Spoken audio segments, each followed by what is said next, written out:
এটা হচ্ছে একটা 3 ইউনিটের বাড়ি। আমরা গেট বিমের কাজ আজকে শুরু করলাম। রড আজকে বাঁধলাম, এখনো টপ রডগুলো বাঁধার বাকি আছে। ইনশাল্লাহ আগামীকালকে টপ রডগুলো বাঁধবো। রড বাঁধা আগামীকালকে শেষ হবে ইনশাল্লাহ। এই দেখেন এখানে একটা ট্যাঙ্কি আছে। এটা হচ্ছে 3000 স্কোয়ারের বাড়ি, আসলে অনেক বড় একটি বাড়ি, 4 তলা ফাউন্ডেশন। দেখেন, তো আমি আপনাদেরকে পিছনের ক্যামেরা দিয়ে ভালোভাবে দেখাচ্ছি। দেখেন, এটা হচ্ছে একটা জিনিস খেয়াল রাখতে হবে যেন রিংগুলো সোজা হয় একুরেটভাবে, রিংগুলো যেন বাঁকাতারা না হয়। আমি কোনো টপগুলো বাঁধি নাই, টপগুলো বাঁধবো আগামীকালকে।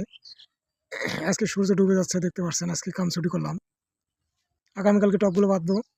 তা বন্ধুরা, বিলিং সম্পর্কে কেউ যদি কিছু জানার ইচ্ছে থাকে অবশ্যই কমেন্ট করবেন। তো ভিডিওতে অবশ্যই লাইক দিবেন, শেয়ার করবেন, অন্যকে দেখার সুযোগ করে দিবেন।